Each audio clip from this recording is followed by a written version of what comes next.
Spill the cup. We're here to show you a few of the cool products that we finally have available on the marketplace. One is this 16-ounce Victrix Libertas coffee mug and the awesome polo shirts. Don't do that. So the shirts are actually logoed with embroidery. Logoed. And the ones that we have available are 50% cotton and 50% polyester. So these aren't the stick-on. They're not the stick-on. No, they're actually sewn on. Sewn on. Mugs are $15. We have the long sleeve V-neck lady shirts for $15. These are $20. And I have one jacket left that's a very nice athletic women's jacket that we're selling for $25. That's also monogram. This is getting too long. Visit the marketplace. Bye. Bye.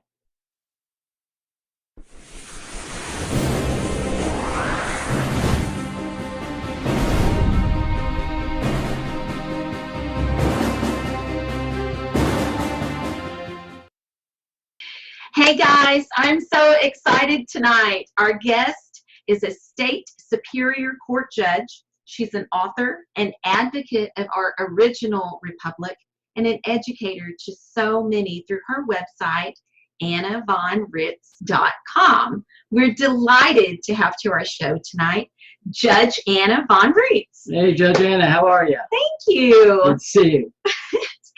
Okay, so Judge Anna, we have been fans of yours for so long, and thank you so much for being here. And we would like to start with you and I, like you said, we've been researching this kind of stuff for a long time, but we have a lot of newbies who have joined our channel. And so what we'd like to do is explain to them where we came from, where we are right now, and where we might be going as a civilization. Can you help us with that? Well, I can sure try. Basically, things got off track during the Civil War. Now, we have all been taught to call it the Civil War, but it wasn't actually a war. It was a mercenary conflict. And there's a difference. I guess the way to put it is that in a lawful war, there's a declaration and there's an end. There's a peace treaty. But in a commercial conflict where you've got mercenaries on both sides, it's not that clean-cut kind of affair. It's an illegal war. Let's put it that way. And it does not have the standing or the repercussions or meaning of a true war. So what happened here in the 1860s was not a war. Even though that's what we call it, it's not. It's a commercial mercenary conflict. And the reason that we can be sure that that is true is that there was no formal declaration of any war by the Congress, ever, and there's no official peace treaty ending it either. Those two things which should be there aren't there. And I can pretty much definitively challenge anybody with $1 million reward to find an actual declaration by Congress commencing any war or any actual peace treaty ending it. So, and I don't want to interrupt, but do we have those on all of these other wars since? yes. We do. Okay. All right. Good. But it's questionable that those wars were lawful either, because the entities that were involved that were actually making these declarations don't appear to be lawful government entities. They all appear to be corporations and operating as corporations. And when a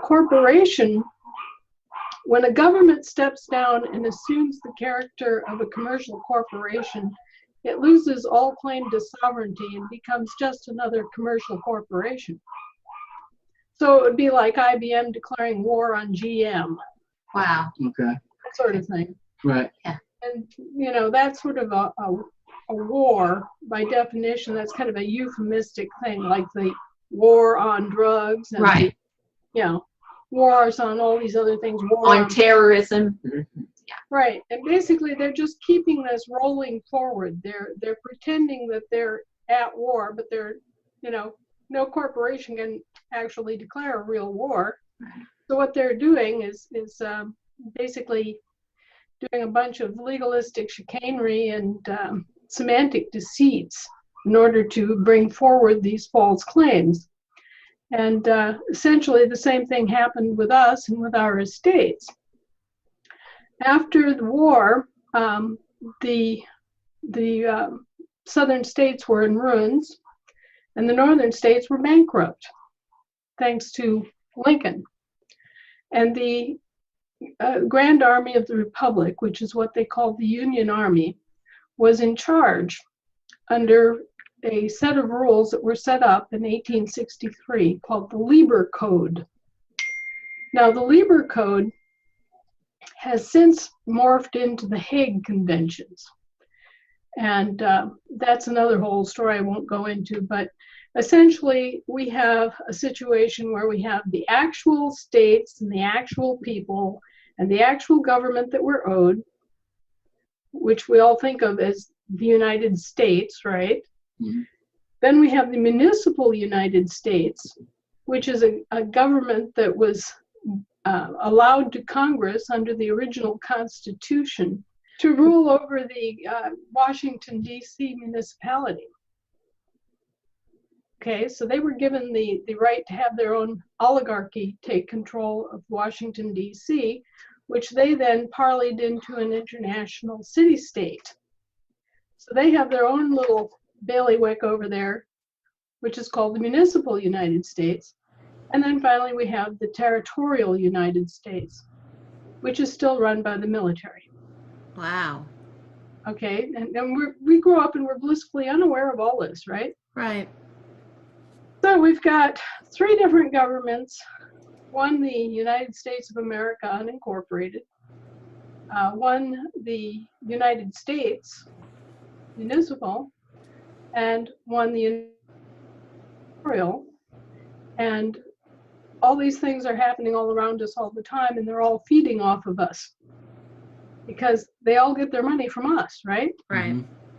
And so we've been carrying around all of these different levels of government, plus county governments, plus municipal governments formed as boroughs, counties, townships, you name it. And last but not least, they're trying to foist off a regional government on us too, through the United Nations. Mm. So each one of these levels of government goes out and they play a game. It's really kind of funny because what they do is they describe you or they describe your property. And they infringe on your common law copyright in order to do it. And by describing, I'll give you an example with property. Say that your house is identified as 911 Spring Street, okay? And it also has another property description that the tax assessor gives it, which might be 19-2014, plat number AB of the Springfield County Plat, okay? Mm-hmm. Or it might be a municipal designation like Lot 12, Block 3 of the Fairyland Park subdivision. They keep changing all these different descriptions. That's what they're foreclosing on. They're not foreclosing on your house. They're just the descriptions, the locations that they have. Ah. Wow. Yeah, they just copyright this description and then they arbitrarily claim that that's theirs and they have the copyright to the description, right? Oh. So they put that in as a title like a title to a book. Yeah. Right. And they foreclose on that title. Huh. Interesting. It's arbitrary and it's all just chicanery. It's all fraud. And it's the same thing that they've done with people, though, too, right? Oh, absolutely. Can you go through that a little bit with birth certificates and all that kind of deal? Right. Well, they do the same thing with the birth certificates. What's supposed to happen is that when a baby is born, the parents are supposed to give notice to the community and copyright the name, basically nail down the common law copyright of the child's name by recording it. notice I said record it. Record is land jurisdiction. Registering anything puts it in the sea jurisdiction. Huh. But because our parents didn't know this, weren't told this, they don't do it. You know, they might write your name down in the family Bible, and that does create a record, but that's not a public record of you holding your own name and everything, right? So instead, what happens is that the hospital posts your given name in a birth announcement, right? Mm-hmm. And if after however long, a week, 2 weeks, whatever, nobody comes forward to claim that baby, the hospital then turns it over as a abandoned vessel, right? Mm-hmm. Abandoned name, and it gets registered by the state of organization, basically Department of Health and Human Services, and you're considered a ward of the state, as if you had been left on the hospital's doorstep, right? So now they've copyrighted your given name. And on your birth certificate, you will see that the actual name is all capital letters, and that's how you name a corporation, a corporate entity. It could be a cooperative, could be an estate, could be a trust of any kind, a foundation, a C Corp, S Corp, LLC. All of those things are named with all capital letters. So when you see that birth certificate, you'll notice that there's your actual birthday, right? Mm-hmm. And then there is a file date, which is always a few days or a week or two later. Well, the birthday is the record of you being born, right? And the birth date is the record of the thing, the estate or the public transmitting utility or the cooperative or whatever else being registered, right? That's its birth date. Wow. So this birth certificate has two functions. Its first function is as a insurance indemnity receipt. When they seize your property, they have to insure you against loss and damage. So when they prolong your property like this and step in as it's called a usufruct, where they make use of your assets for their benefit, they have to insure you against loss or damage. Okay, so your birth certificate is an indemnity insurance receipt, okay? And the other thing it's a bond. Yeah. Now, a lot of people are confused about what bonds are. A bond is an IOU. Mm. It has no value but what you give it, okay?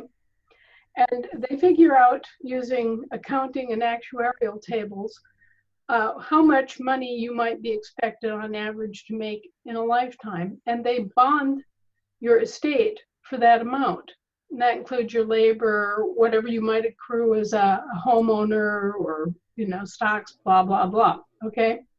So they put out this IOU out there, this bond in your name, the all capitals name, the estate name, and then they sit back and they benefit from trading that, from putting insurance policies and collecting on that.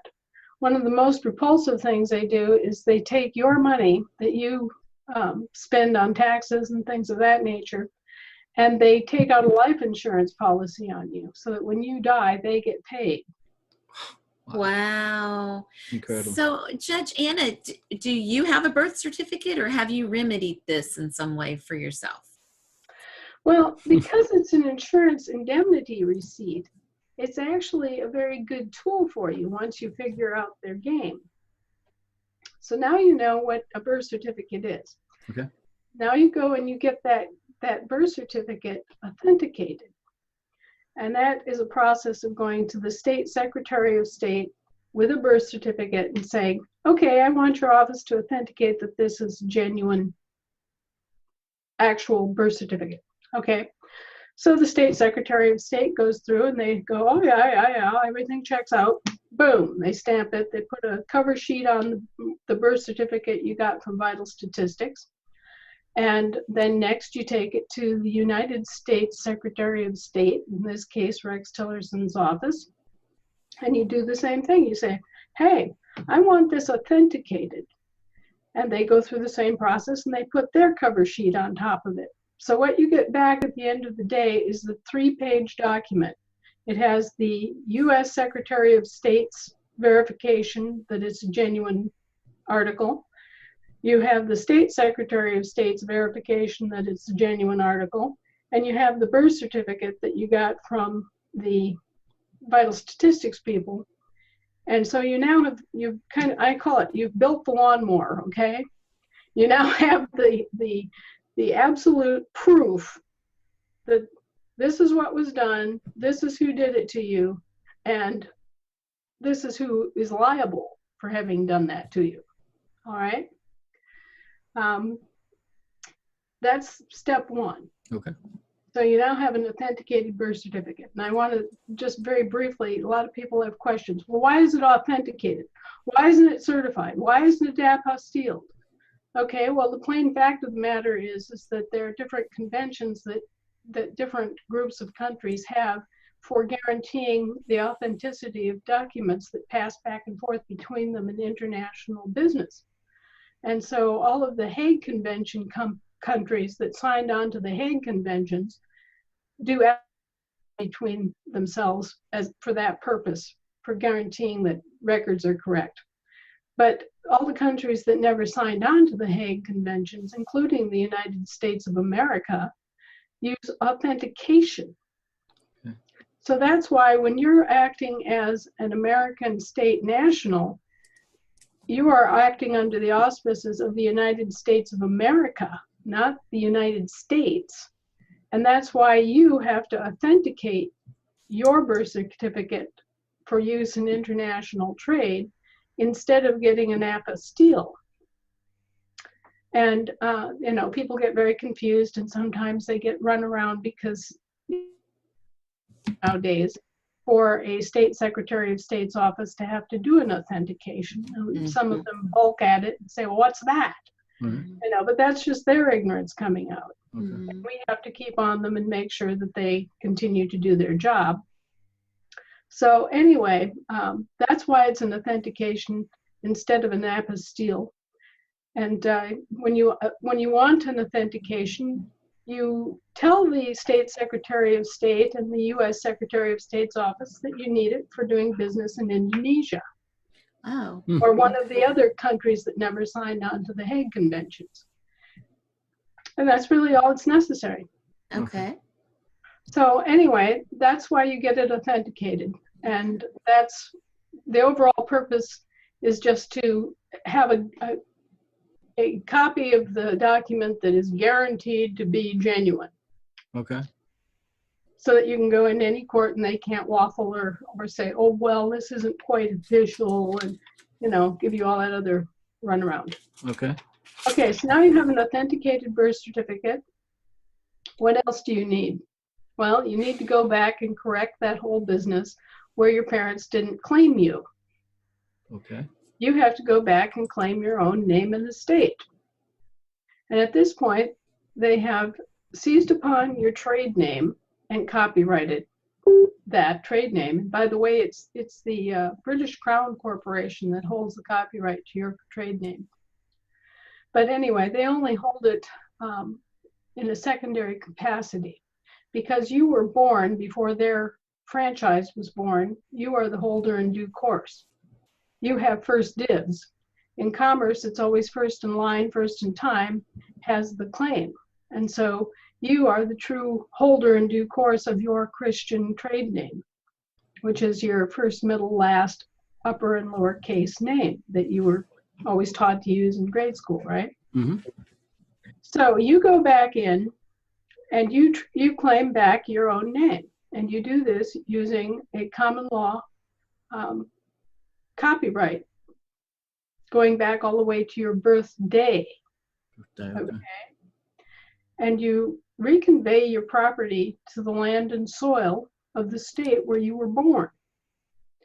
Now, we have a form called a Certificate of Assumed Name that does all this, plus it gives you a standing writ of habeas corpus established on the public record.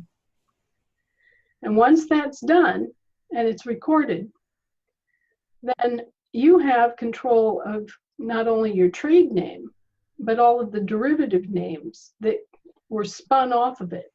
You now have control of the quote-unquote straw man name, the all capitals, first, middle, last. The public transmitting utility name, which is upper and lower case, or it can be all caps with just nothing but a middle initial. Okay? And there are all sorts of different variations, every kind of variation you can think. Last name first, first name last, upper, middle, lower case, all caps, with a middle initial, without a middle initial, with this punctuation, with that punctuation. It doesn't matter. These are all, they're all different derivatives is what they're called of your trade name.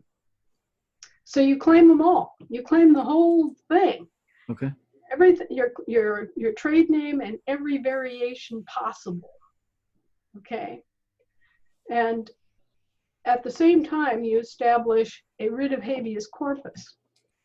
And that allows you to go into their courts and take over administratively and basically tell them what to do. Instead of them administrating your estate and telling you and laying down the law and fining you and putting you in jail, you tell them what you're going to do. You walk in and you say, hey, I'm the subrogee of the defendant. I'm the priority creditor. I am the paramount security interest holder. And guess what? You're not.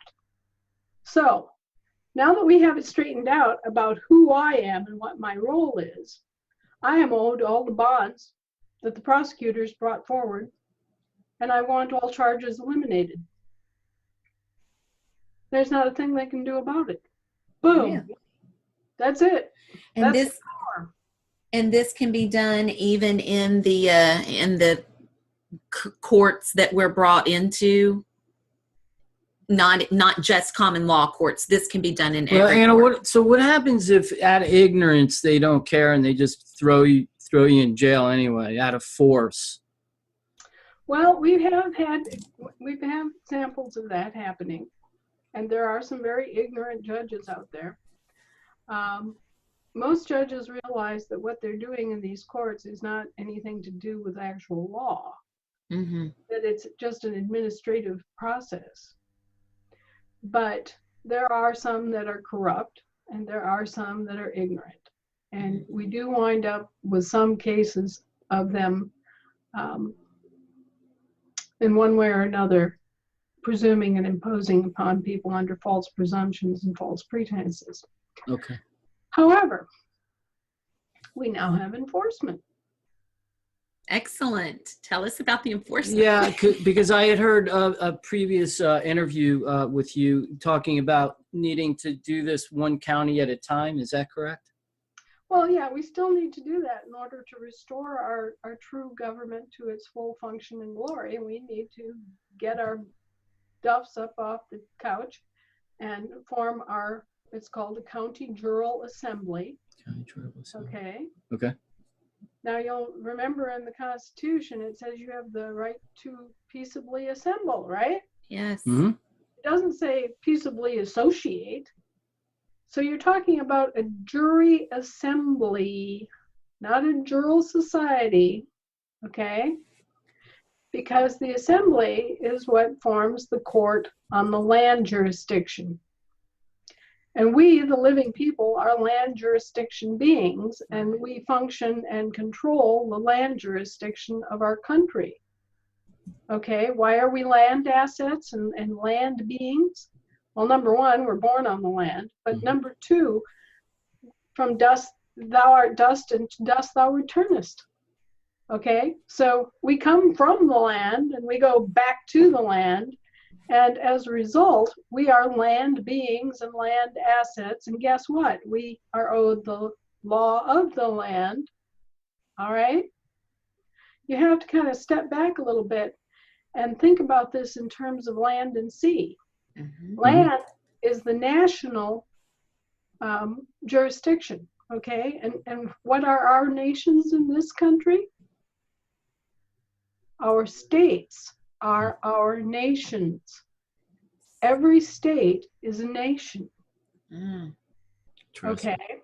yeah. So you are born as a Minnesotan or a Wisconsinite or an Illinoisan or a you know, Texan. Texan.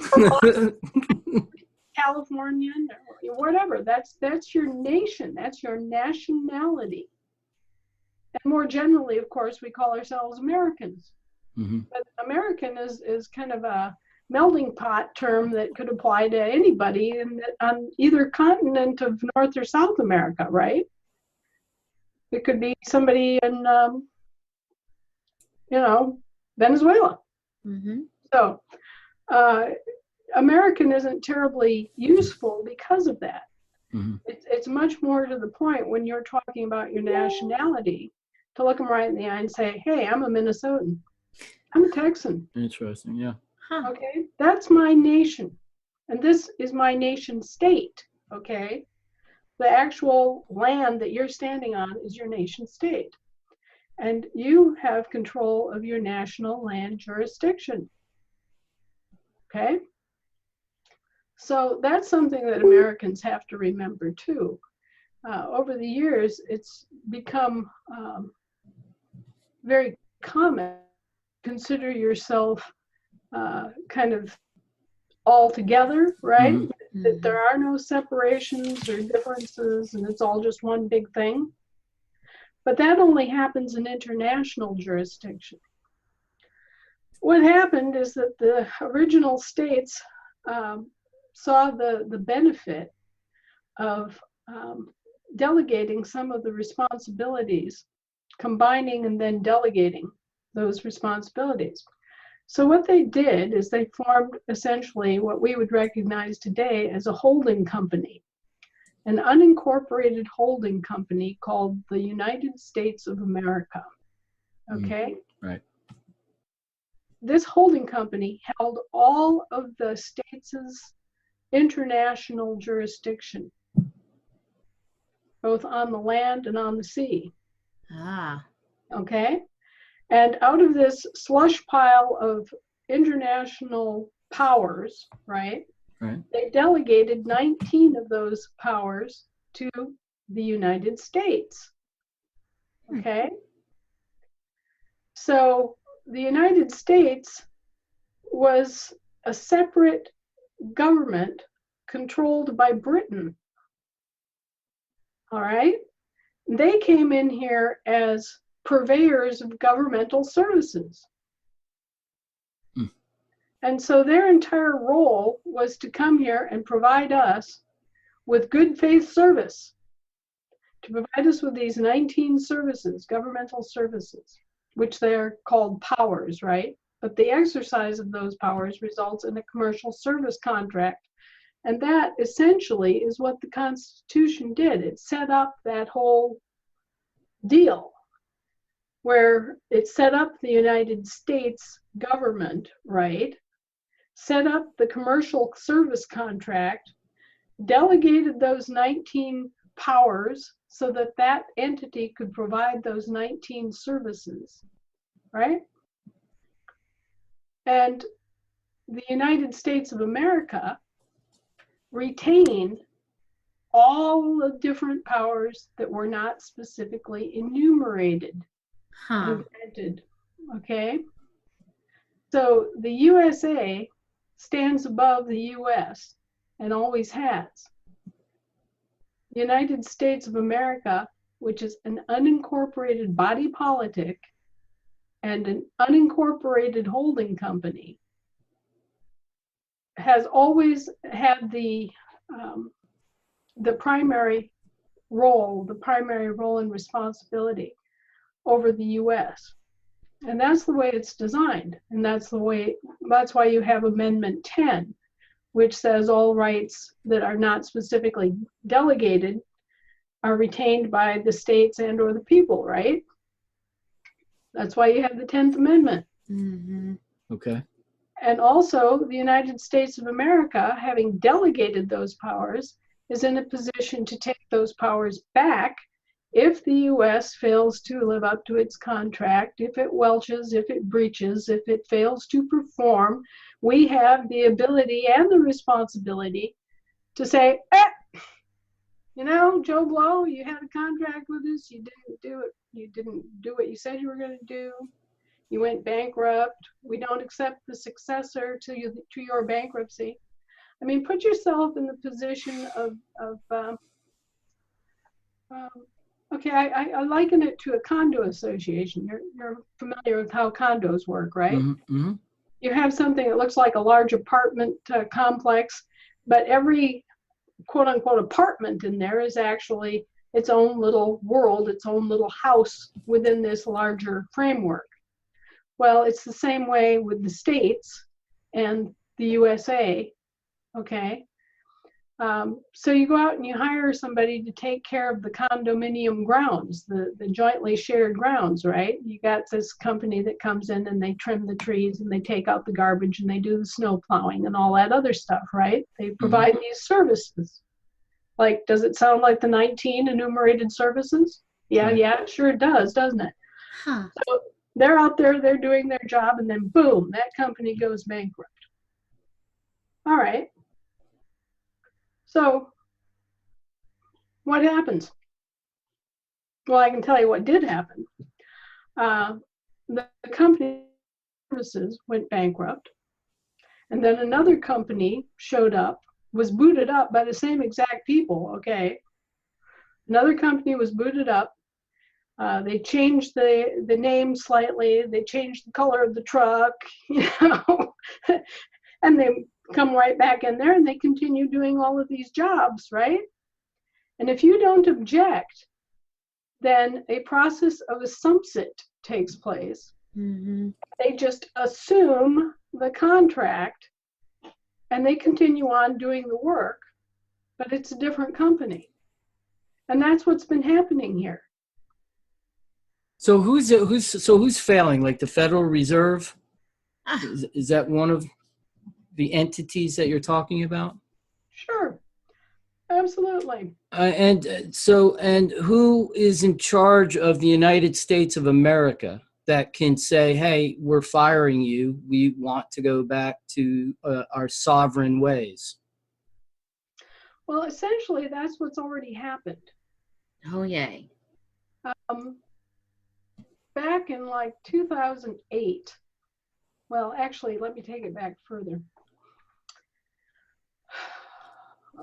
Okay, first we have a company called the United States, Inc., right? Mm-hmm. It goes bankrupt in 1863. Okay. They reorganize and they spawn another company called the United States of America, Inc. But that's not the United States of America, Right. which is an unincorporated body politic.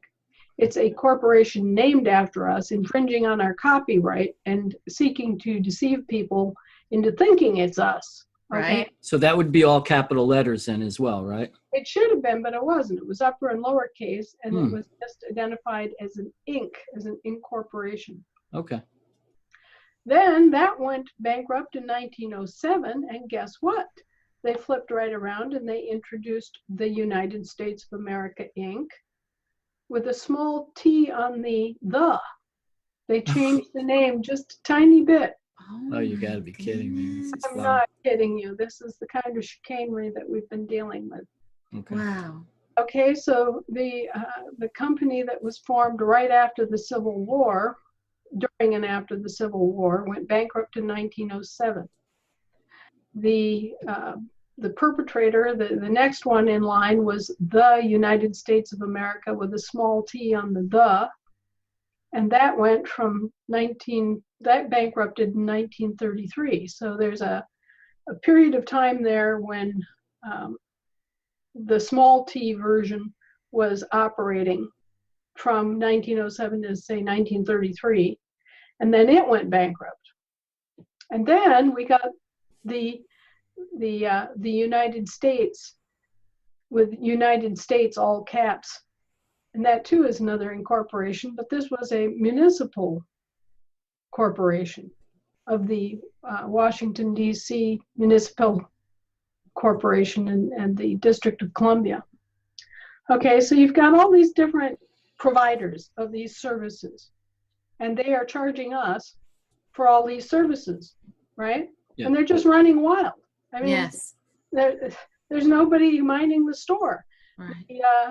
The service providers are just selling us whatever services they want to provide for us, and charging us on our estates for all these services that they are just racking up. So, it's gotten to the point where they were charging us for the service of incarcerating us. Yeah. And- I mean, isn't that what's going on right now, though? yeah, So that's what I was going to say. is that what our government is right now? That's a service for us. Is our government a service for us that we're paying?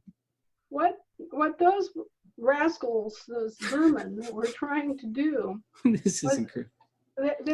they were setting up a situation similar to Nazi Germany, where they were going to come in here, they were going to claim all of our property and assets. They were going to kill us off by the millions and collect the life insurance policies on us, and then collect all of the quote unquote abandoned property, all the dead people, right? Then they leave behind all this abandoned property. Yeah, they were going to set up a concentration camp system and just run us right through it. And then they were going to charge the survivors for all this service they did to accomplish this end. That's incredible. And most of the people just buy it hook, line, and sinker. Well, I wouldn't have known until it was right on them. Yeah. But thankfully, there were some of us that were awake. And we had seen what went on in Nazi Germany. We recognized the signs of it. And,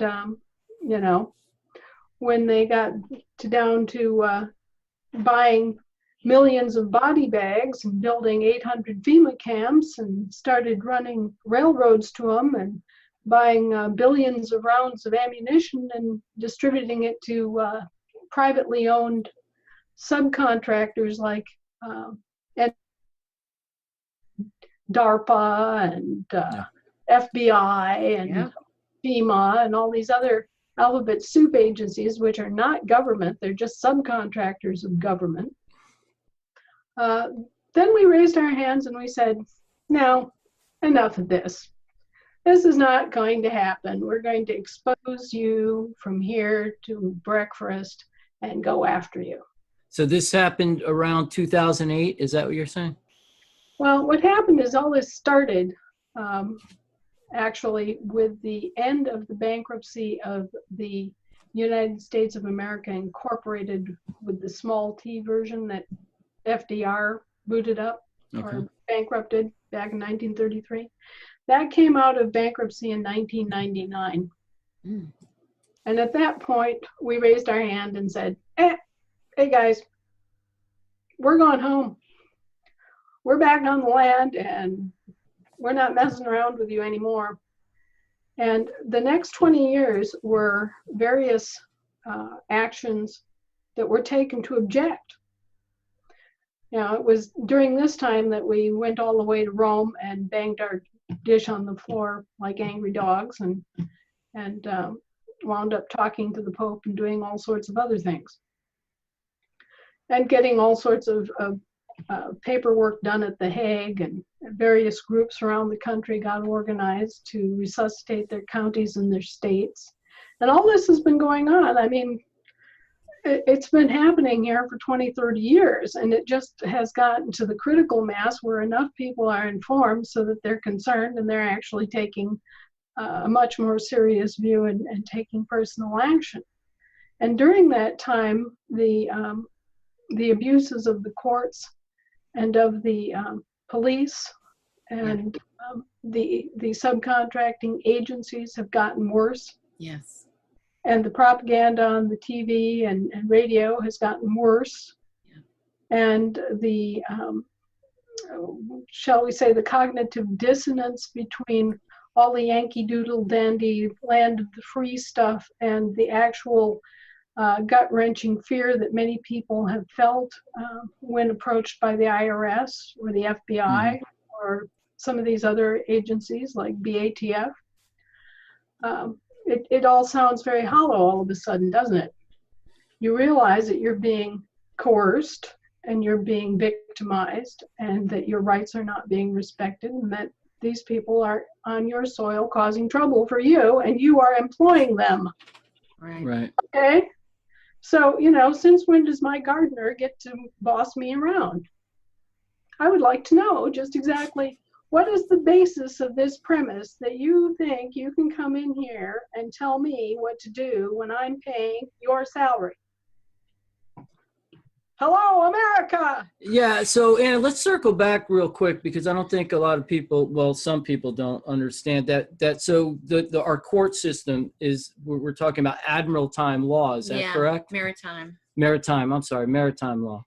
Okay, if you think about it in terms of land and sea, maritime is the interstice between the actual sea and the land, right? There's that intertidal zone. That's maritime. That's commerce. That's the Merchant Marine Service, okay? You heard of the Merchant Marines? Mm-hmm. Okay, these guys have their own law, their own Yep. thing going Right. on. Right. And then you have Admiralty. That's the high seas. That's out away from that intertidal zone where you're actually out outside of any country's sphere of influence and you're in true international jurisdiction and that's all under the Queen.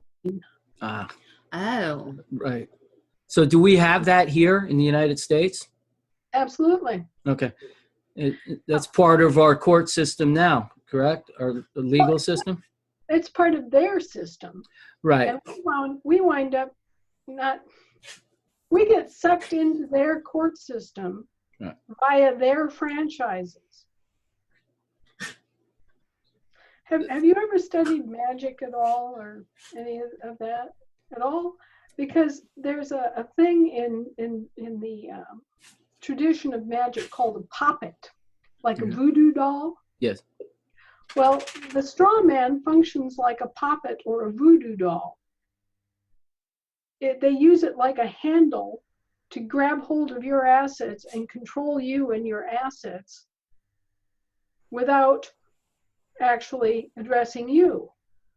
And that's how they get away with it.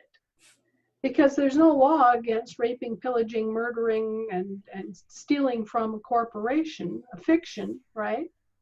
And they're all dealing in fiction. So no, you can't say, oh, you harmed my fiction because the fiction doesn't exist, right? So how do you bring them back into reality?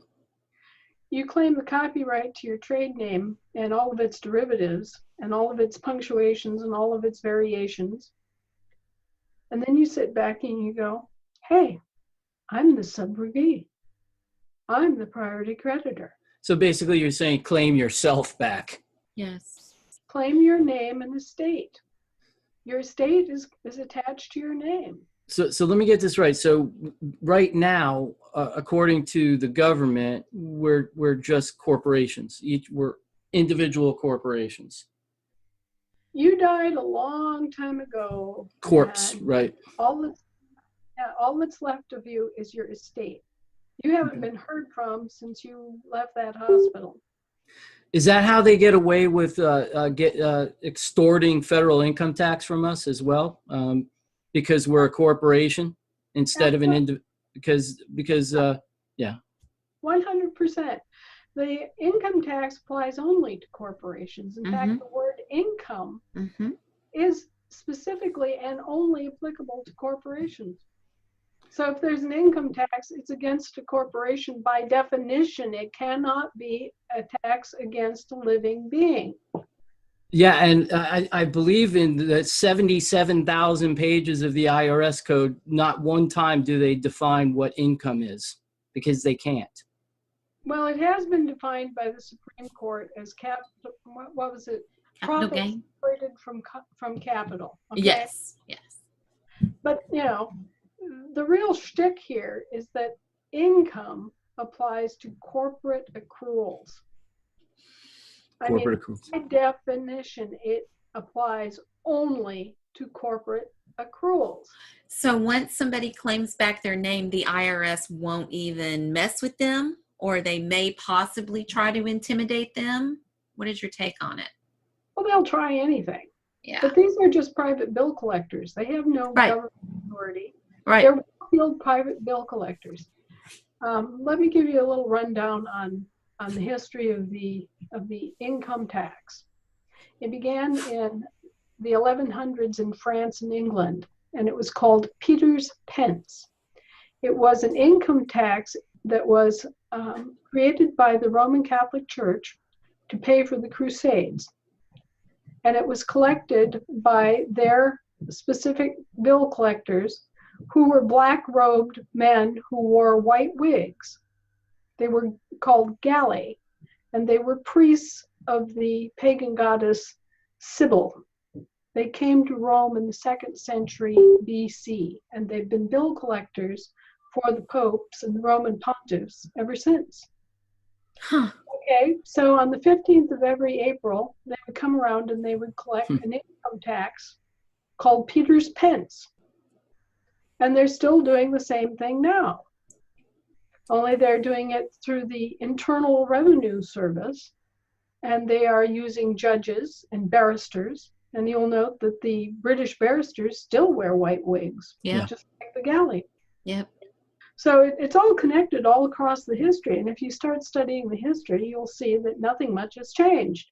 Mhm. And that income tax has been illegal in America ever, but it's not illegal in the US. Mm-hmm. You see? Yes, right. Yep. Okay.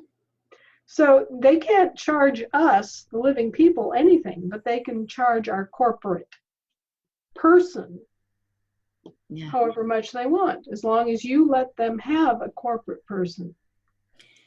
that And they control. And you also educated me a little bit via email. I mean, there are specific names that people need to really pay attention to, such as person, man, woman, and human. So I wasn't aware of the human. Would you tell our audience what human means?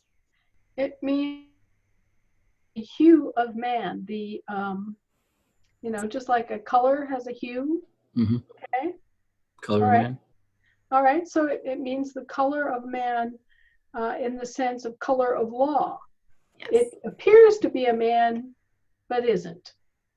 And so you don't want people calling you a human, because among other definitions that you'll find if you look in old Admiralty law dictionaries and stuff, you'll see that one of the definitions of a human is a monster, right? Like a straw man. Mm-hmm. Right? Okay, something that appears to be a man but isn't. And so, what immediately comes to my mind is Sasquatch. You're not even sure it exists, but if it does it have rights? Mm. And why should it have rights? Maybe it's Interesting. dangerous. Maybe it's actually an animal. It only appears to be a man, right? Wow. And I'm for animal rights, and that I don't think anything should be cruelly treated, right? But I'm not going to go out and stand there and stake my rights on a claim that is questionable. I want my natural and unalienable God-given rights. Thank you. Yeah. And if this is fascinating information, when were you awakened? When did you start studying this? I started studying this back in the 70s when I caught a broadcast, and I always thought it was C-SPAN, but it couldn't have been C-SPAN. It must have been the predecessor to C-SPAN, because it was during the confirmation hearings for Nelson D. Rockefeller as Jerry Ford's vice president. And I was home one day watching TV, and I just happened to turn on the TV, and there the committee was all seated in the rotunda, and they were talking to Nelson D. Rockefeller, asking him questions. And the question came up, Mr. Rockefeller, how much money did you make last year in personal income? And he said something like, 480 million. It was, I don't recall exactly, but it was a lot. back then. I mean, it was a Sure. pretty dropping amount of money. And then the next question was, and how much federal income tax did you pay? And he stood there just as stony-faced as you please, and he said, none. Yeah. Wow. Okay, and so you could kind of sense and hear the breath going out of the room, right? Yeah. And then the chairman of the committee who was doing the questioning kind of fussed around in a chair a little bit and leaned over and he said, I really understand that you made $480 million in blah, blah, blah income and you didn't pay any taxes, any federal income taxes at all. And Nelson just kind of sat back in his chair and said, none. Wow. So they have known about this game for a long time. So a light bulb went up at that point, right? Yeah. Yeah. Yeah. Yeah, this little girl in Wisconsin was sitting there going, let's see, I just paid a third of my little waitress's paycheck to Yeah. the federal government for all these different federal taxes. And he made that kind of money and he paid zero, none. I want to know what he knows. Mm-hmm. Right. Okay. And so then this takes wading through the federal code. And it is literally code. Yep. Okay. So this federalese language is probably the very worst gobbledygook on the planet that you're ever going to read, the IRS code. Yes. And throughout the IRS code, referred to as a non-resident alien. And for most Americans, it would never ever occur to them that they were by any means a non-resident alien. I mean, that's like you're talking about someone who comes over from Mexico and does a day trip and goes back home, right? That's a non-resident alien. Huh? Mm. Yeah. All right. But that's what the federal code uses to refer to us. Right. And you have to flip it around on its head and Yeah. look at it from their perspective as a foreign government. Yes. Okay, they're a foreign government, and you're reading their code now. You are a non-resident alien. Mm-hmm. So first you have to catch on to things like that as you're reading this gobbledygook, which is, deliberately and horribly deceptive and convoluted and Yeah. just utterly messed up. Yeah. Intentionally. Yeah. Right. So I slogged through 125,000 pages of that. And by the time I got done with that, I had an education in federalese. And so I still was clinging to my rather naive belief in America, land of the free, right? Right. And I realized that I was being bamboozled somehow, and I had a pretty good idea that it wasn't good and that it was something that I, had caught on to some of it.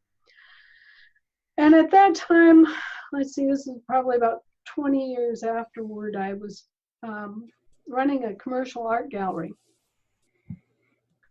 And my husband's an artist. He's a very fine artist. He's a member of the Oil Painters of America. So he's up there and has been for a long, long time. We had our own art gallery. So I was a good little person. I made up all these questions about a change that we were looking at, an expansion for our business. And I had questions about how that would affect taxation. And I took all these questions into the local IRS office and made an appointment with the top dog at the IRS office. And I went into the office and asked all these questions, got answers, and wrote them down. And at the end of the interview, I said, okay, well, I think I understand this. Would you go back over and just quickly read the question and the answer you gave me and initial it? Did I have it right? Oh, no, I couldn't do that. Yeah. No.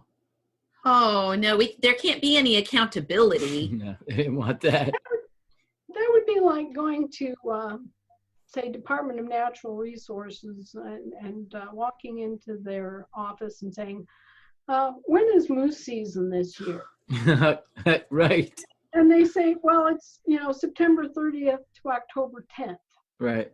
and you ask them to write that out and confirm that or give you something to prove that, Yeah. and they won't. Right. And I knew right there and then, any doubt, any lingering suspicion that I could be wrong and that maybe this was actually something legitimate, this income tax stuff, I knew. Wow. I flat out knew that it was a scam. Yeah. And that Wow. was the most horrifying, scary moment that you can think of. It was like being at the top of a really tall roller coaster and having the bottom go out.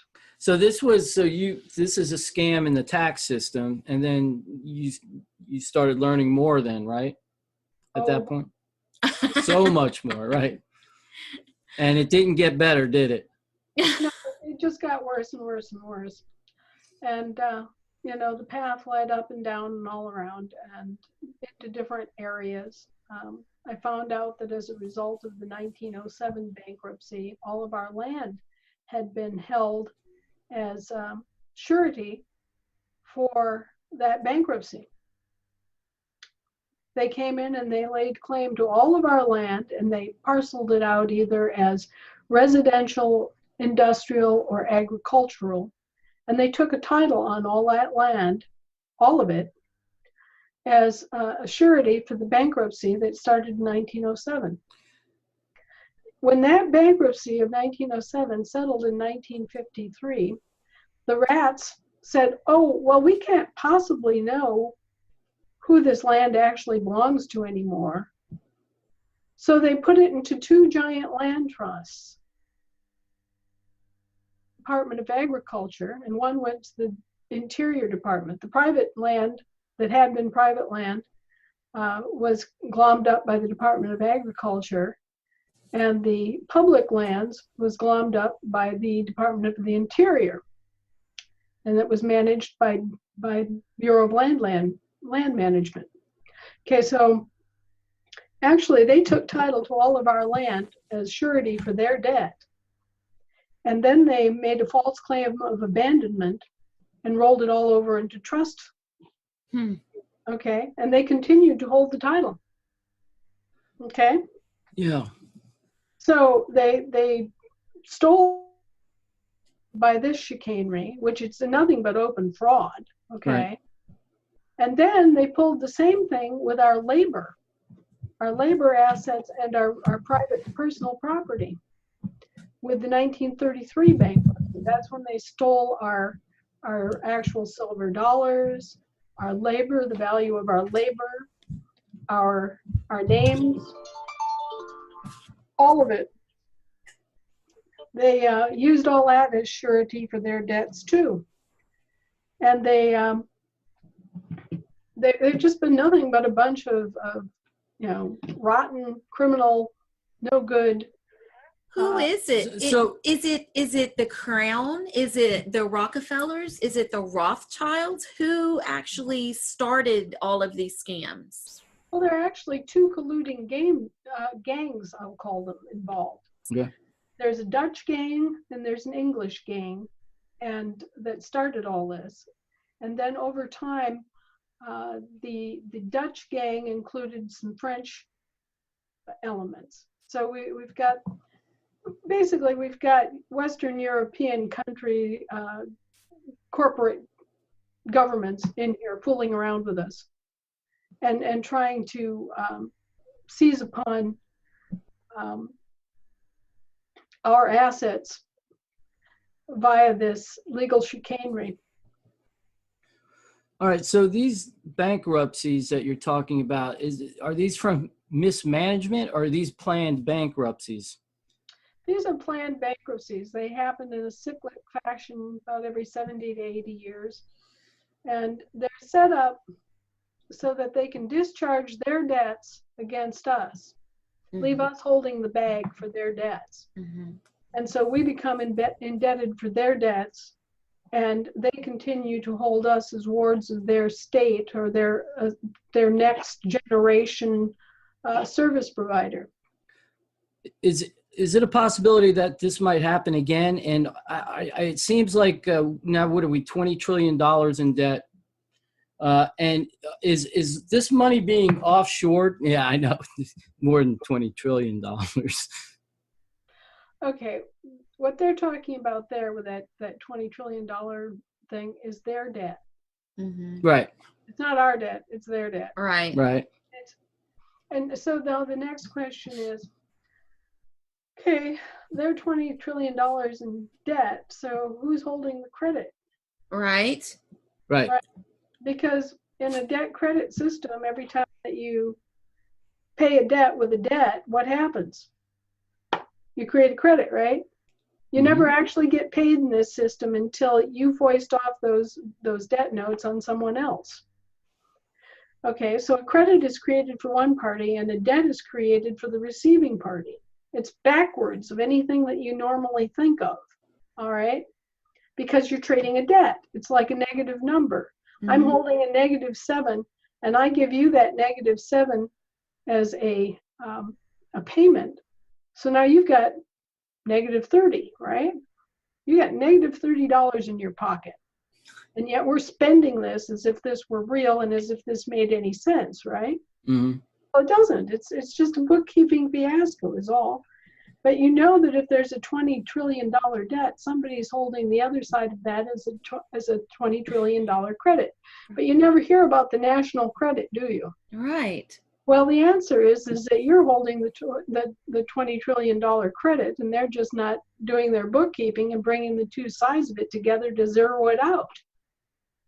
It's bookkeeping fraud, essentially. The issue here is is that they're saying that they're not saying it's their $20 trillion in debt. We're saying, hey, we're a team here, and you owe $20 trillion as well, and they extort money from us in taxes to try to pay off this debt.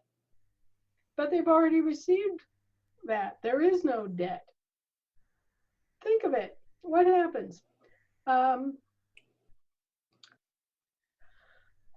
Is it possible to have a transaction that doesn't zero out absent a contract stipulating otherwise? I mean, I go to the store, I buy $10 worth of gas, right? Right. I give them the $10, they give me the gas, right? Mm-hmm. It zeroes out. Right. On one side and $10 on the other, and there you go, right? So this idea that there can be a $20 trillion national debt without there being a $20 trillion national credit is bogus. It always has been. And yet they pump this up no end, trying to make an excuse for why the American people should, pay it again or accept higher taxes or whatever else. And it's just nothing but BS. Mm-hmm. And so it's bookkeeping, it's dishonest bookkeeping. And it began as a result of Fast Eddie O'Hara. Fast Eddie O'Hara was Al Capone's bookkeeper. And he set up a new bookkeeping system, which is known as cooking the books, or keeping two sets of books, Mm-hmm. double accrual bookkeeping instead of carriage bookkeeping. And guess who adopted Fast Eddie O'Hara's bookkeeping system in 1946? The United States. The government. Yeah. The General Accounting Office switched over to double accrual bookkeeping, and they haven't kept a straight set of books ever since. So they were indicting these people, but then they said, hey, that's a good idea what they're doing. Right. But we'll indict them, and then we'll do what they're doing. Right. Pretty incredible. Yep, the FBI found out about Al Capone's bookkeeping system in the 1920s, and by 1946, the government corporations had adopted it. So Nice. what we've talked about up till now is pretty bleak, but there's good news, right? Do you see good news in the future? There's been an awakening, right? Here in the last 10 years or less. Well, let's see. An awful lot of people have started taking charge of the IRS, and they're no longer the bully boys they were as a result. Because when you're well informed and well armed, and you know where the bear went in the buckwheat, and you know how to write a letter, you can claim your exemption and kick them right out of your life. And you can even do it 10 years retroactively. Hmm. You have no obligation unless you are a federal employee or a federal dependent. And basically what that means are there are certain people that are legitimately federal citizens. Right. People who are in the military, military dependents, federal civilian employees, their dependents, people that are really legitimately, truly wards of the state, like people who are in insane asylums. You know, this is who this applies to, and also, unfortunately, which is how this all began, Black Americans. After the Civil War, they were never granted actual state citizenship. The rotten, no good Governmental Services Corporation that booted up in the wake of the Civil War came in and claimed title to the Black slaves that had been, the plantation slaves that had been supposedly freed. Wow. The British Crown came right back in after the fact, claimed title to them, and what happened is that although private slave ownership was outlawed, public slave ownership had just begun. And it was actually from that all the rest of this has happened. Okay. Because we were not sharp enough to figure out what these rats were doing and object to it and put a stop to it. They re-enslaved the Black people, the plantation slaves, as public slaves. Then they extended this to all federal employees after us. Hmm. And they've been able to work this by controlling the courts and by controlling the banks. Talking about banks, what do we see as far as the future of the monetary system? Yeah, I would Globally. like your opinion on cryptocurrencies and the cashless society that we see inevitably coming in. Well, okay, I don't believe in money. I never have. To me, it's a ridiculous concept. It's just absolutely stupid. You know, give me this little piece of metal stamped with something on it and tell me that that's worth 3 bushels of wheat. Yeah, right. To who, how, what? Right. This makes no sense. And I used to go around and around and around with one of my friends about the paper in your wallet. And I'd take it out, I'd have this bill in front of him, and I'd say, look, this is just paper. Right. I mean, it doesn't even make good toilet paper. You can't write a note on it. It's useless. It's worthless. What are you doing? What are you thinking? You're slaving your life away for this? Right. Mm-hmm. Stupid. Mm-hmm. Well, and it is. It's just more flim-flam. It's more, what I call it, idolatry, because what happens is people don't have the sophistication and the discernment to make a distinction between a symbol of value and actual value. Whatever it is that's being used as the symbol of value becomes synonymous with the actual value in their minds. Right. And that's a logic mistake of major proportions that then offers the opportunity for flim-flam artists and con men to come in and profit themselves. And so I think the entire concept of money is useless. And I think that this is just part of a greater problem in that I keep encountering people who can't think. And because they can't think, they can't feel. And because they can't feel, they can't properly value anything. Hmm. And this is a scary, gigantic problem worldwide. Now, if you stop and you observe, you know that you never feel anything except from what you think. Thought always precedes a feeling. You have to think something in order to feel anything. Okay? Well, if your thinking is wrong, your feeling is wrong. All right? And if your thought and your feeling is wrong, then you don't have a basis to judge the value of anything. I mean, how else can it be that we don't value a human life? Yes. How is that even possible? It's because our head is screwed up. It's because our feelings are not there as they should be. I mean, we That's have very to good. retrain ourselves to think, which will then allow us to feel. And when we get our thinking and our feeling together, then we'll be able to look around and say, oh, what's really valuable? Why is it valuable? Yeah, that ensures a proper action. Whenever your thinking is correct and your feeling is correct, then the correct action follows. Yes. Yeah, Right. I agree 100%. Our value system is all screwed Oh, up. yeah. I completely agree with that. And what's important, and our priorities Absolutely. are messed up as well. However, I was just, you know, somebody in Cambodia or somebody in China, I might want their product. So how do you do commerce without money in that sense?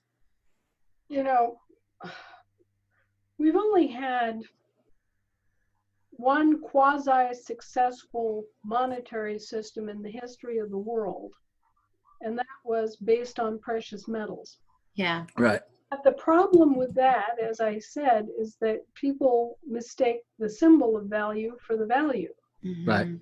And whatever you choose, whether it's gold, silver, or peanuts, is the standard of value. Whatever commodity you choose as to establish that benchmark against, okay, is going to be subject to hoarding and manipulation of all kinds, Right. and counterfeiting and Right. blah, blah, blah, blah, blah, blah, blah. And also you're going to set up a situation where whoever has that particular commodity is going to dominate and control and benefit, and everybody else is going to suffer. So, you know, it doesn't matter whether it's OPEC with the oil, or it's the Queen of England with the gold, or if it's, you know, Joe Schmo who's controlling all the Telluride. It just doesn't matter as long as it's based on a commodity or even a basket of commodities. This is the kind of runaround we get. And we also have the problem of inelasticity. And I don't know if you ever stopped to think about that, but one of the big things that happened in the 19th century was that gold and silver, there's only so much. Mhm. And as a result, these problems accrue when the need for a medium of exchange exceeds the supply of that. And so coming out of the 19th century, the big drive toward the fiat currency is that fiat currency is elastic. You can print more of it Right. to meet the demands of the marketplace. Exactly. So you can have more of these little symbols running around serving the needs of all the people, right? Right. Okay, so I think all of this is crazy. To me, it's like we might as well go out at midnight and go out to the tool shed and open up the door and bow down to the hoe. No, Oh, I mean, great hoe. I agree that we need to simplify things. So, you know, as a matter of fact, Angie and I have some property up north a little bit with a cabin and some acreage, a few acres, not too much. But I'll tell you what, it's a very simple life, and it's recharging, and it's what we love to do. Yeah. I've said for years that the majority of the people on this earth bow down to a green god that is the dollar bill.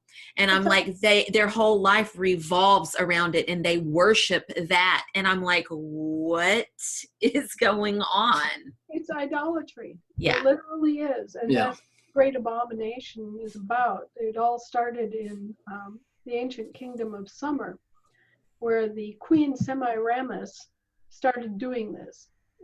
The Sumerians had a lot of grain, and in order to trade, they would have to take baskets of grain from one part of wherever to another. And they were constantly moving all this grain around, right? So she noticed that a basket of grain was trading for the same as a little gold coin in the marketplace.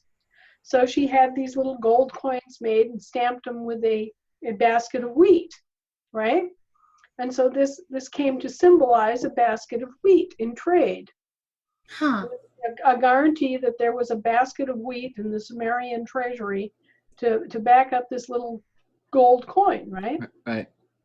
And then we had the Sumerian version of inflation, where suddenly it's the same little gold coin, but there are 2 baskets of wheat on it. And then finally, there's 3 little baskets of wheat stamped on the same size coin. And finally, the entire coin is covered with itty bitty tiny baskets of wheat, Right. This is what all this is about. It's idolatry. It's Yeah. symbolism that for whatever reason, most humans are not able to grasp the symbolism. They don't get it. And so that opens up the possibility of a bunch of shysters getting in there and con men who disconnect the medium of exchange from the actual fact of what is supposedly being exchanged. Then you So, get the crazy. I'm sorry. I didn't mean to interrupt.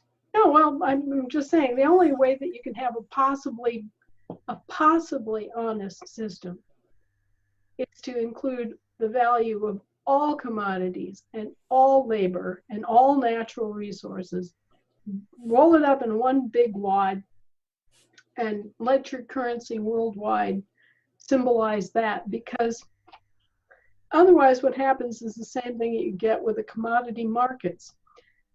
If you're a producer of a commodity, then you have an unfair advantage in the commodity markets. And it doesn't matter what commodity it is, because you can sell futures, you can hedge your bets, you can set your prices, you can get together with your buddies and manipulate the market if you have enough market share. Yeah. I mean, there are all sorts of things you can do with commodities if you're a producer, but if you're not a producer, you're just a goat. And so we have a situation where we have some countries that have a lot of labor, but don't have a lot of natural resources, right? Right. And they're the goats. They're always the ones that are standing behind the 8-ball here. Yeah. And in order to have a world that's really thriving and healthy and everybody has what they need and you don't have poverty, starvation, and disease and all the miseries that we currently have, is if everybody can bring something to the marketplace and be a producer. Mm-hmm. So, if we would set up a system where all of these elements that we trade were included and were part of the quote unquote basket of commodities, including labor, then we could have an honest currency. But until we do that, we're going to have a situation where it's all this chiseling and manipulation and hoarding and, insanity that has gone on for thousands of years. It's 8,000 years since Semiramis stamped her little basket of wheat on a gold coin. Wow. And we still haven't figured out a better way. And it just strikes me as ridiculous that with as much brain power and as much technology and everything else that we have now, that we haven't been able to figure our way out from the tool shed and stop worshiping the tool and start worshiping stop worshiping the creation, start worshiping the creator. Amen. I keep on saying, as long as man is governing man, we're never going to have a perfect system. And that's just the way it is, because inherently people are greedy and they're selfish. The need and greed system is what we've got now. Yeah. And what we need is a system that is fair and transparent and honest, and which allows people to trade Honestly. whatever it is that we trade. Yeah. And everybody has something of value that they should be able to trade. Everybody does. I mean, you can find something within yourself, but it challenges people to find out what is, what they have that they can bring to the table. My belief is everybody has something that they can bring. Yeah, well, this is a world of abundance, and there is no way that one person should ever go to sleep hungry or without a bed or without shelter. Never. It should not happen. It's actually a blasphemy, because we were given this wonderful world, this incredible amount of abundance. And if anybody's starving or going without, it's because of us. It's because we're messed up. It's because we're not doing our job. We're not sharing. We're not figuring things out. Because it was not any lack in our environment. No. Yeah. I agree. So 100%. what is your advice to people? I know, first of all, I would say the birth certificate, claim your name back. And after that, what are the next steps that you would suggest people take? Claim your land back too. Um, I was talking earlier about how they just come by and they arbitrarily assign a name and a number or whatever, a description to your land. Now, I found out about this in a really strange way. You know, God has prepared me all along the way. He keeps putting these things in my face. I was out in my front yard one summer day, and this little white car pulled up in the ditch in front of my house, and this young lady got out of the car, and she had her clipboard. And so I wandered over there, and I said, "Hi, what are you up to?" She says, "Oh, I'm out assigning street numbers." Okay. Who knew, you know? Right, that's her job. Wow. So, you know, and I talked to her a little bit, and she explains that she's been hired to go out and assign street numbers to all these parcels. And she's just arbitrarily going along, well, I think I'll call that one 2366 South Park Road, and this one over here I'll call 2390 South Park Road. Yeah. Well, does it really matter? I mean, no, it doesn't matter. It could be 400, you know, Birchwood Park if you want. You know, she's just arbitrarily out there assigning a name to the street and a number to the house parcel, right? This really gets my wheels running because I'm thinking, let's see, this isn't the way my land was described on my deed or my, you know. Yeah. And then I get to digging into it more and I find out, well, let's see, there's a plat description. There's a lot and block description. Yeah. There's a street number description, you know, and I'm paying for all of this. I'm paying at some level something for all of it. Mm-hmm. So this is just another scam.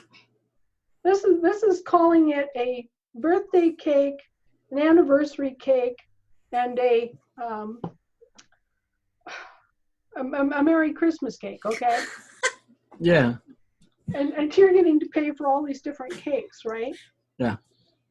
So that all of these different entities can feed off of you.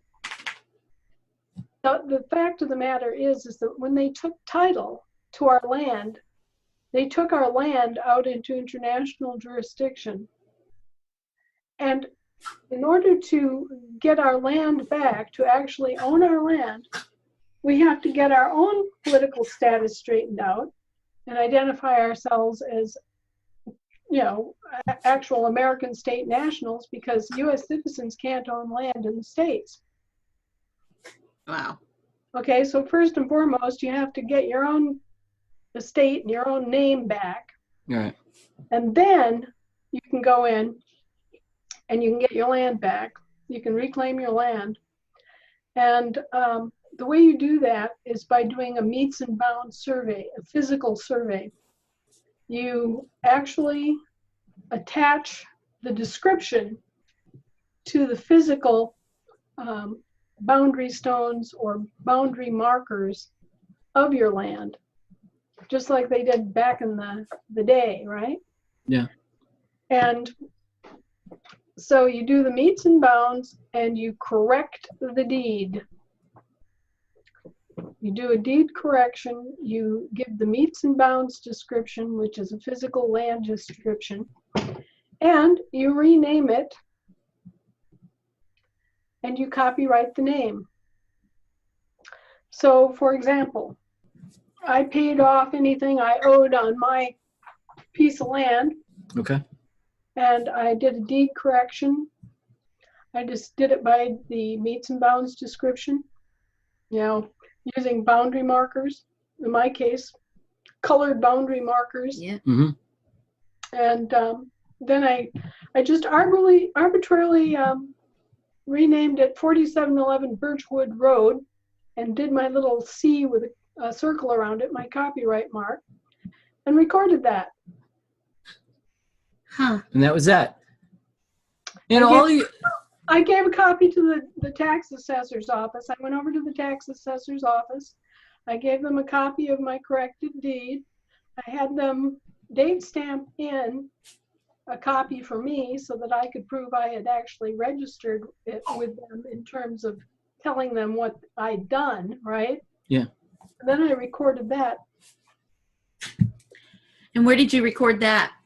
with the land recording office. And so does that mean that you no longer have property taxes? I no longer have property taxes, but I hadn't had property taxes for a number of years prior to that. But for a totally different means and methodology and rationale. Now, most of us get a property tax bill every year, and we assume that this is for services rendered, right? Right. Well, we think about snow plowing and sanding the roads when they're icy and cutting the ditches and keeping the utility lines clean, all these different kinds of things, fire service areas, blah blah, that are provided by the government, the local government, right? Yeah. Okay. So this is years ago. Before I did the meets and bounds, before I corrected the description, before I bearded the tax assessors in their dens, and before I straightened out my own name and reclaimed my own estate, I went to the property tax unit at the local government and I said, okay, well, you're providing me with all these services, but I don't have a contract with you. So I want to straighten this out. I want to know exactly what I'm paying for. And, I want to look around if I'm getting rooked. Yeah. Sure. So give me a list. That's Give me it. the services you're providing and how much it's costing me. And I'll contract with you for those services I want. And we'll just do this as a business deal. Yeah. You know? I like it. And They so couldn't do it. Let me guess. they didn't reply. Uh-huh. 30 days later, I sent them another registered letter. Yeah. Hey, I made you this offer. I realize that you are providing services. I don't want to be unfair or cheat anybody or anything. I've made the offer to look over the services you provide and it makes sense for me. Nothing. Zero. No. You could hear pins drop. Nothing at all. No reply. 30 days after that, I write them back and say, okay, well, I made this offer and I haven't heard from you, so I have to assume that you're not interested in contracting to provide services to me. And any services that I receive, I will accept free gratis. And they never contacted you again? Wow, that's awesome. We're going to do that. We certainly are. This is all fascinating stuff. Sorry we're keeping you so long. I just, I knew I was going to be asking a lot of questions, and we're getting a lot of information. I do have a couple other questions. The right to travel and tolls. What can we do about that? Yes. I mean, it doesn't seem like tolls should be legal. Not if okay, here's the deal with tolls. They sell off an interest in a road that has been funded by public funds to a private investor, and they Yes. put up a toll for the use of that road. Now the question is, did the people that sold that road have the right to do so? And do they have the right to the land underneath the road? And the answer is almost always no. No. So it's another bogus, make a buck scam by the Of course. corporations. Okay, so that's something that will probably be done away with here, but not a real high priority at the moment. Right. The other thing, the right to travel, you have the absolute right to travel. The Motor Vehicle Code was never designed to do anything to interrupt that, ever. The Motor Vehicle Code was excused, and the excuse for the Motor Vehicle Code was public safety and the use that certain companies get out of public roads to make private profits. For example, a taxi cab company or a long distance trucking firm Yes. or a courier service would be Right. examples. These guys make their living off of using a public resource, right? Right. And so that's why they were taxed, and that's why they were regulated, and that's why they were licensed. Anytime you have a license, you are applying to do something that would otherwise be illegal. Right. Right. That's right. Because they are drivers of vehicles, correct? Yeah, they are. They're doing this as a profession Yes. To make money. Yes. that's benefiting from a public resource. Right. Okay. That's not fair, right? Right. Right. But me going down to the grocery store, that's just me going down to the grocery store. That's me in my private little vehicle going to the grocery store for my private business. It has nothing to do with making any profit off of anybody or anything. It's just me traveling. And they have no right to say boo about that. Nobody has any right to say boo about that. So you're right. You have the absolute right to travel. Now, I have kind of mixed emotions about driver licensing in that I don't approve of licensing it, for Joe Average. But on the other hand, I do want to see some degree of responsibility that people should know the rules of the road. They shouldn't be just willy-nilly out there, ignorantly stumbling around without any training. Sure. So I think that if you're going to use public roads, you should have some training and some capability at a level. You should be able to pass a driving test, okay? Yeah. But after that, I don't think that you should be licensed. I think you should have an ID, and that should be it. Technically, we're only required to give our name and our address as an identification.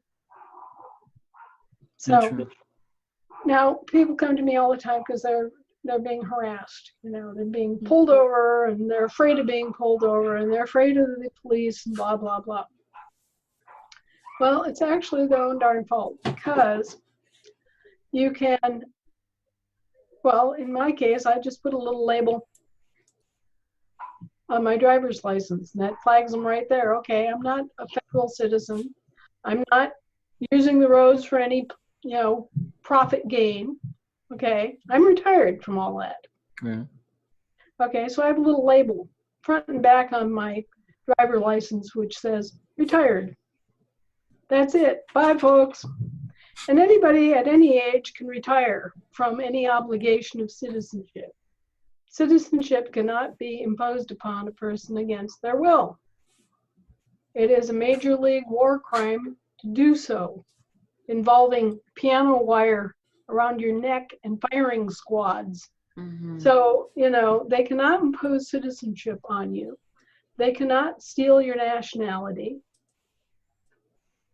You are actually holding the cards. You just don't know that you're holding the cards. Yeah. And it's the same thing with your car.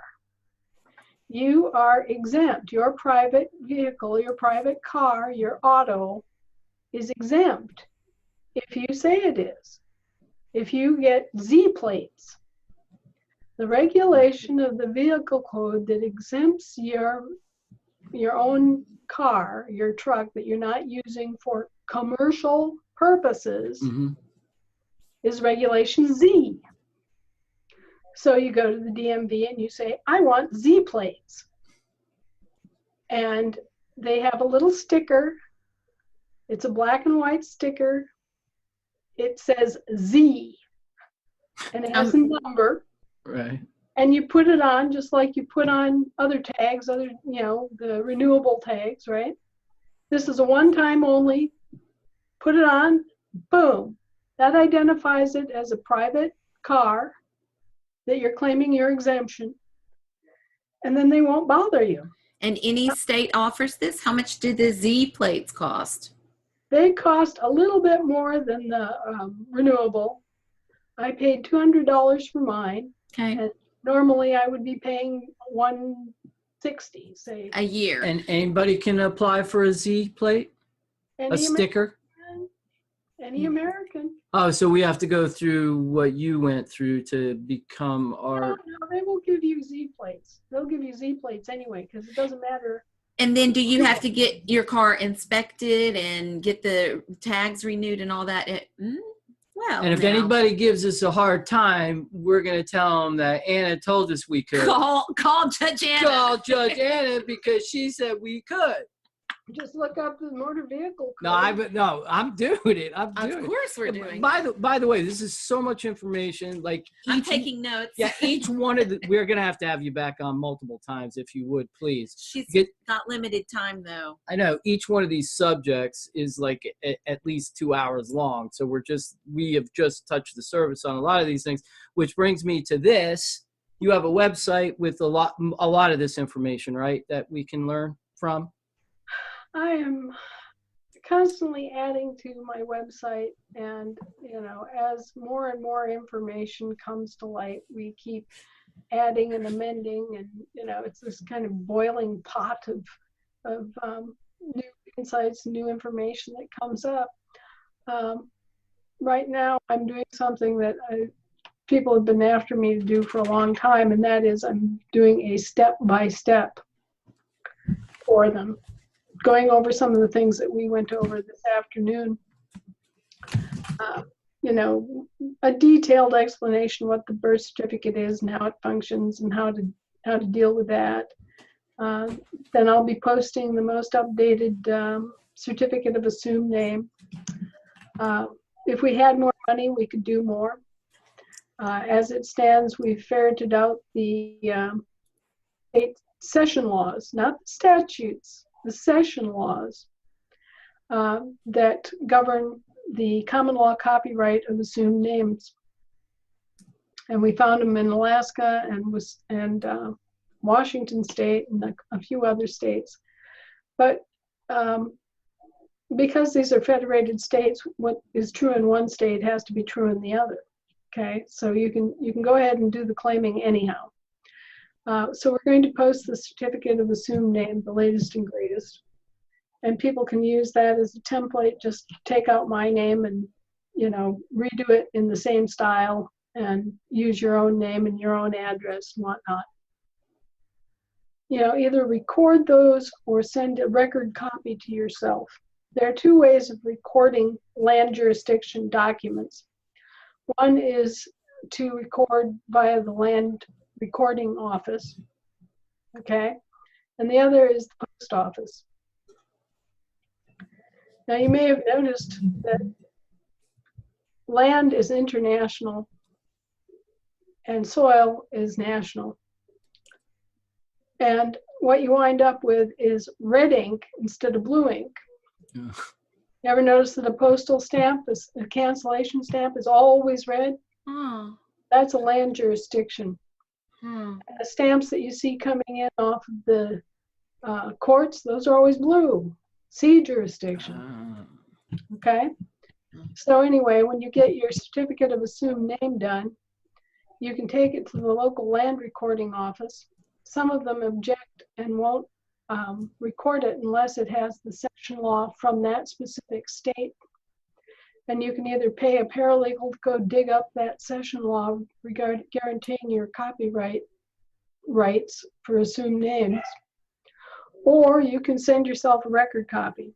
I prefer to get it straight, look up the law and cite it and get it recorded in the public land recording office, which is what I did. But you can also send yourself a record copy. And this applies to anything that you want to get a record of. You send yourself a registered letter. And when it comes back, you just put it in the file along with your file copy of whatever's in that letter. And if any question comes up, you certify a copy of the file copy you have. This is a true, complete, correct copy of the document, blah, blah. Signed and date by Anna Maria Reisinger, dated. Yeah. And then you walk in and you have this little envelope and you wave it at the judge. And here I have a record copy, an unsealed record copy. You have absolute proof that you sent this, and you have the registration number from the registered mailing, which is the record number, and you have the red stamp. Mhm. So when it comes to any kind of altercation with the courts, that's as good as having it recorded Right. at the land jurisdiction office. So if you can't get it recorded by the land recording office, because they're being butt heads, basically, you can always do a registered mailing to yourself. Beautiful. There is a way. Oh, yes. Wow. Incredible information. Well, we've kept you so long. I'm gonna let me end up by saying this, because you have alluded a few times that there's a lot of changes coming up, and what changes are coming up. I mean, I know we could go on for another hour, but just high level changes that are coming up. Who are initiating the changes? How definite are these changes? And is there anything we can do to help?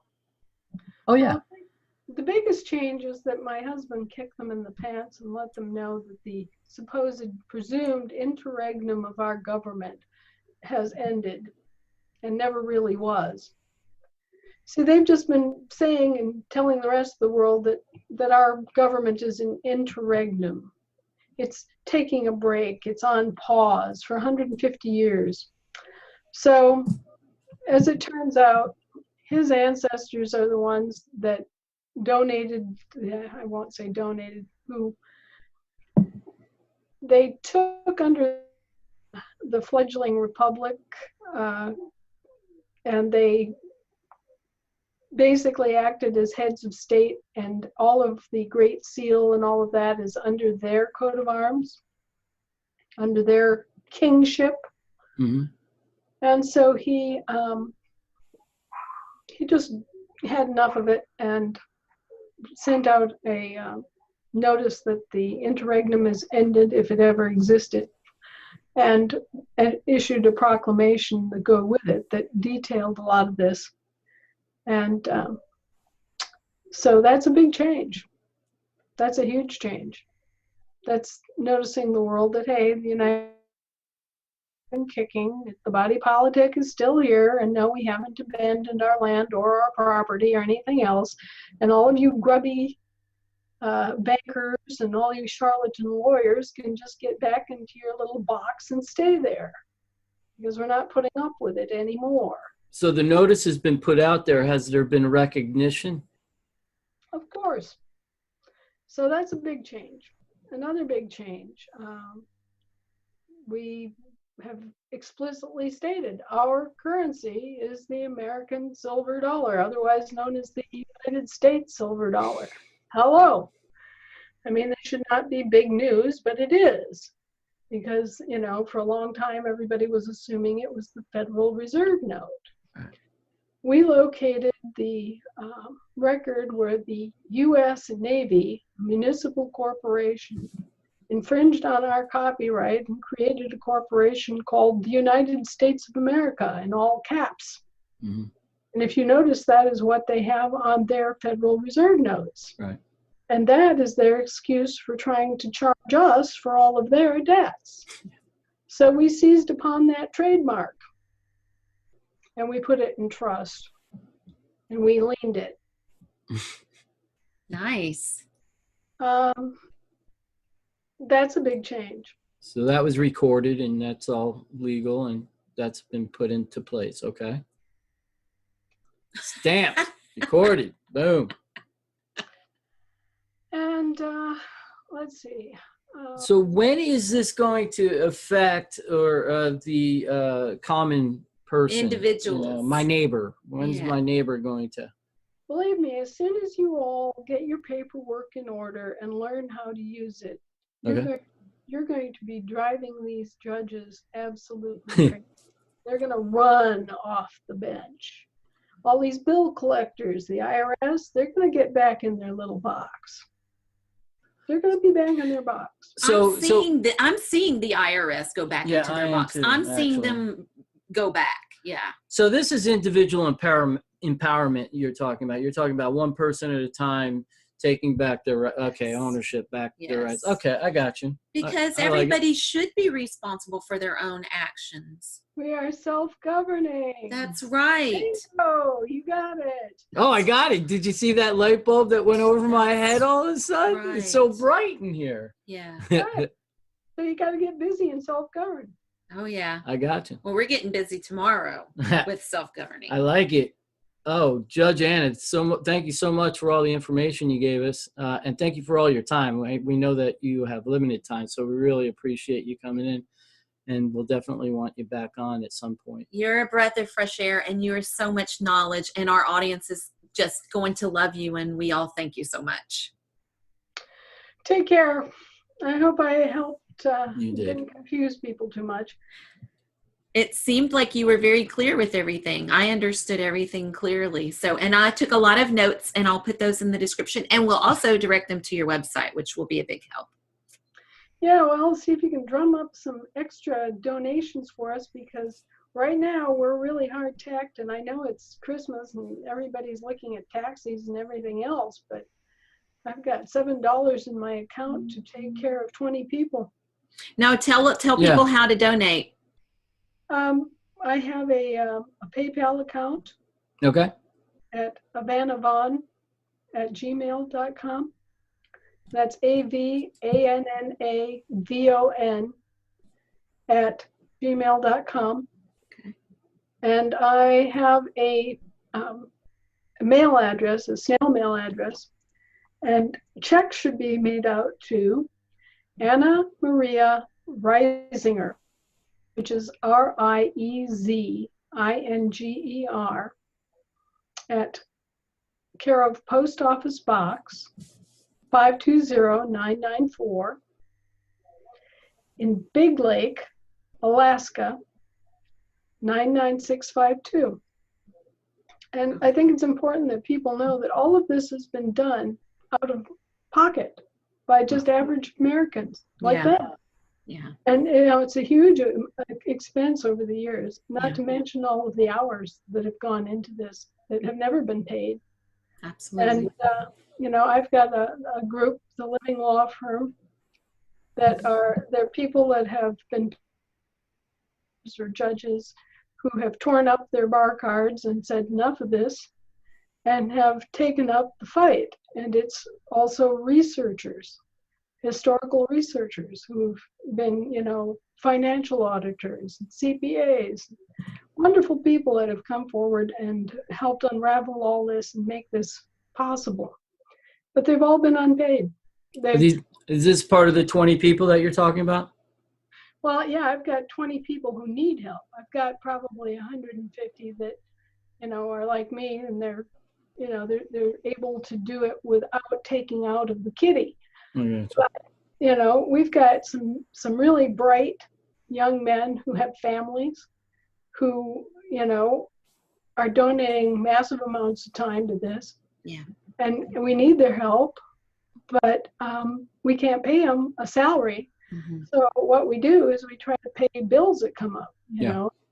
We just had, a dental emergency for one of the wives. We had a child that broke their arm and needed, money to get their arm set. And, things like this come up. So another guy's water heater blew up. I mean, it happens to everybody, right? Yeah. Like if you don't have a salaried job, if you're working to free America. Yeah. I get you. No.